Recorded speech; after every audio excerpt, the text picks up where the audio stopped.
Alright, people, look out. I have opinions and I'm not afraid to use them. Okay, so as somebody who listens to a lot of heavy music, I somehow end up surrounding myself with people who either are never bothered to get into heavy music or just straight up detest metal and hardcore music in general. Thus, in the interest of them and people like myself, I offered you a list of my personal bands I would recommend if your friend or target of conversion is not into metal. Disclaimer, this is not guaranteed to make your friends like your music. Okay, we're good? I'm good. Let's do this. Number 10, Architects.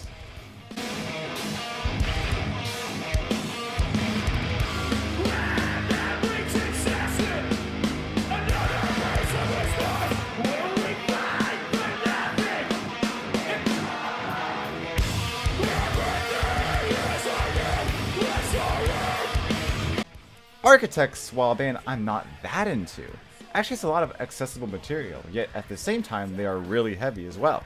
Their use of ambient synths makes them stand out and I think brings an element of familiarity for first-time listeners.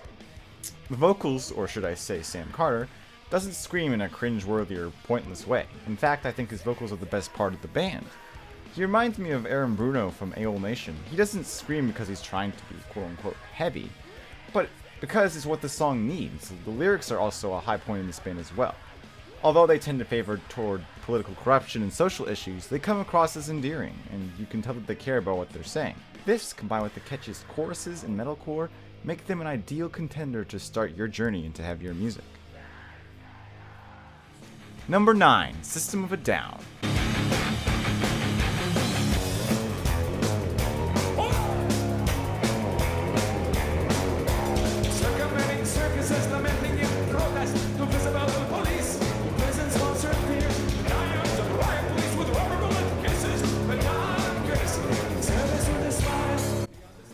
A lot of factors I applied to Architects applied to System of a Down.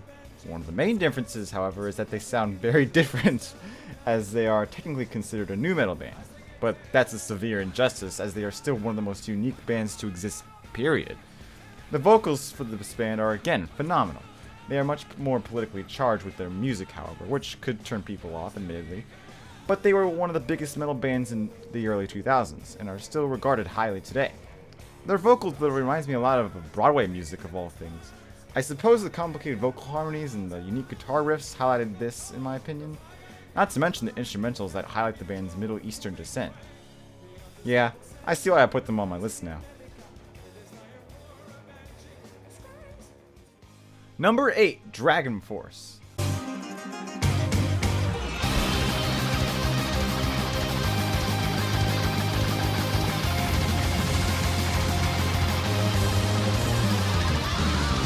I honestly don't know where to start with this band. Although they cannot play live very well, you cannot deny the amazing appeal of listening to Journey at 5 times the speed. The guitar work is so absurd, it's amazing. But it's not annoying in the slightest. The upbeat tone and overall empowerment the band gives feels like the greatest game of D&D ever. Plus, it's super catchy. This band also has a high history of memeage at one point in time, which adds to the already awesome appeal. I can never listen to this band without catching the biggest smile on my face, which can break the stereotype of metal being a big pout fest. I preferred when Herman Lee was on vocals, honestly, but they're still alright, I guess. Check them out next time you're going to slay a dragon. It will add to the experience, I promise. Number 7, Ne Oblivis Caris.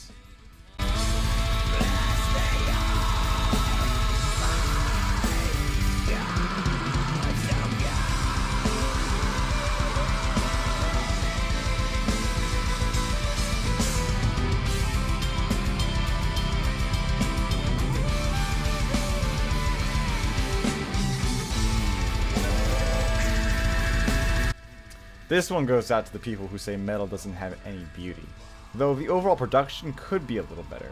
Ne Oblivis Caris is one of those bands I wish I found so much sooner. I just sat there with my mouth wide open in pure bewilderment as I listened to the amazing bass lines, brutal drums, epic guitars, and soaring violin. Then entered the vocals. I just laughed. I couldn't believe what I was listening to. The growls, cleans created this ascendance that complement everything else perfectly. The only thing I could think of that could turn people off this band is the length of their songs. You know, casuals. But they do have some shorter ones too. Though their early work is more brutal, Neoblivious Chaos is a band that deserves way more attention. They are one of the few progressive metal bands that don't alienate new listeners, but draw them in with pure musicianship. Couldn't recommend enough.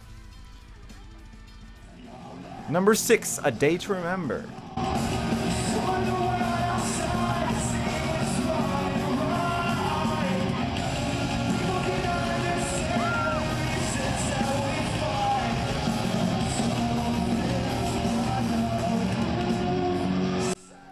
Yeah, surprise, I know.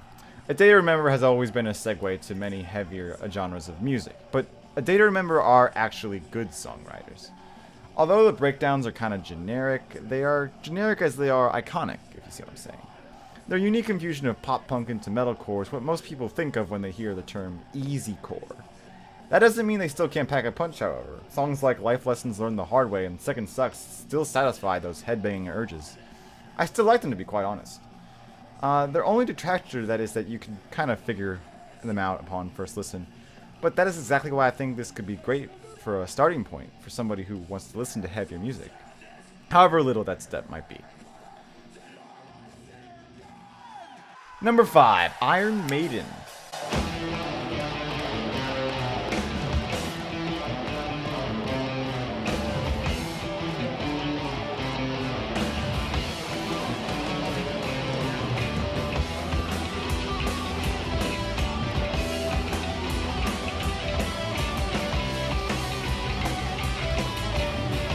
Alright, now for some old school music.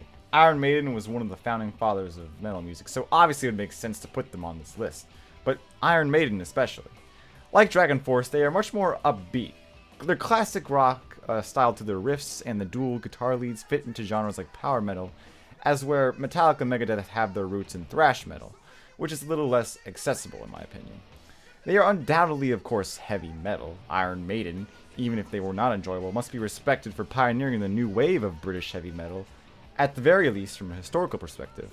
Check them out if you're into a more classic style of metal. Number 4, Woods of Ypres.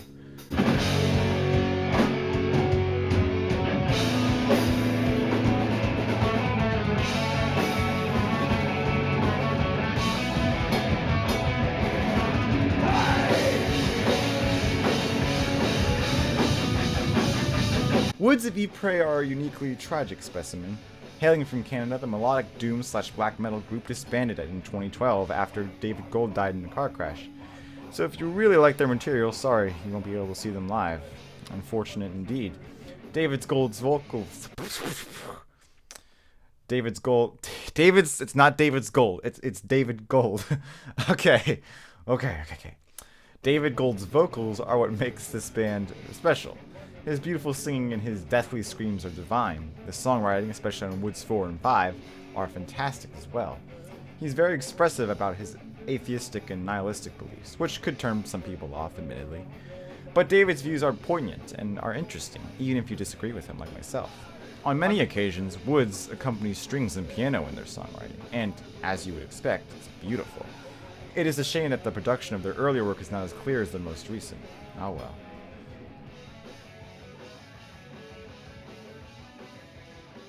Number 3, Pallbearer.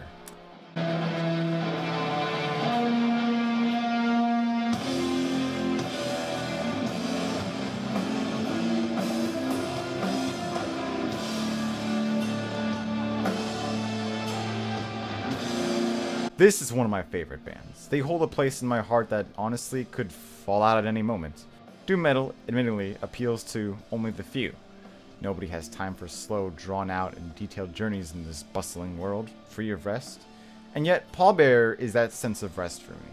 Pallbearer relies on loud, low, slow ring guitar riffs to accent the lead guitar riff, which is equally slow.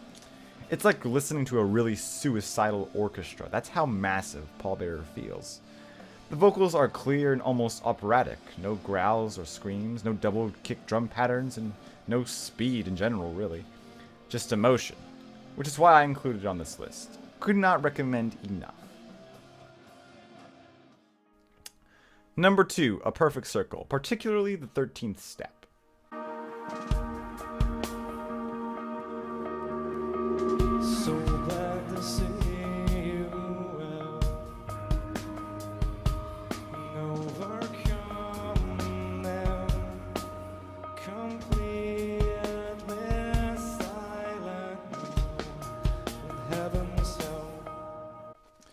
This was the hardest to choose. A Perfect Circle can sometimes possess a creepy aesthetic in their music, unlike a lot of bands that I mentioned, but their recent work, specifically the song Disillusion, showed a side of them that I never saw, and are now on this list. The 13th Step is an album I sometimes wish did not influence me so much. A Perfect Circle has an earworm quality to their music. Maynard James Keenan, the singer and founder of the metal band Tool, created A Perfect Circle in hopes to create a more melodic version of Tool. As a result, A Perfect Circle has more of a rock feel, but carries the sound of new age and meditation music to propel their ear guitar riffs forward. The riffs themselves aren't that heavy, but the atmosphere and the subject matter are, particularly on the 13th Step. Give a listen if you are looking for more substance in your standard rock playlist.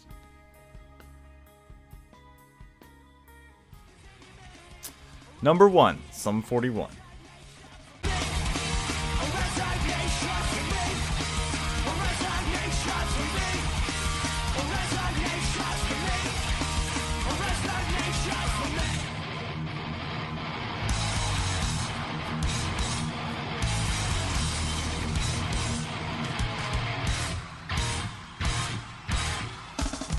I knew what number 1 was going to be before I even made this list. Sum 41 have never been shy about the type of music that influenced them. In fact, they reference Iron Maiden in one of their songs, and in the music that they have made for that matter. Sum 41 are a punk rock group with the most metal riffs one could have for not being a metal band. The reason I say that is because they were the first band that I listened to that was legit heavy. Sure, there were rock bands, but Sum 41, when I listen back to their riffs, drums, and vocals, I am just floored on how metal they actually were. This makes them my choice for the most accessible because I didn't even know I was listening to metal during the time. Although some of their songs are just straight up Metallica ripoffs.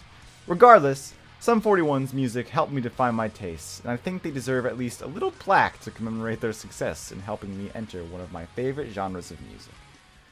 Alright, I think that is it. Let me know what you guys thought of the list. If there is any bands that you think are good metal starter packs or whatever, put them down in the comments. Or better yet, if you disagree with me, fight me. I'm bored. I really have nothing better to do. Although I'm working on a great project for now. It's gonna be a song. It's not a metal song, but it's good. It's gonna be good. Okay, see ya.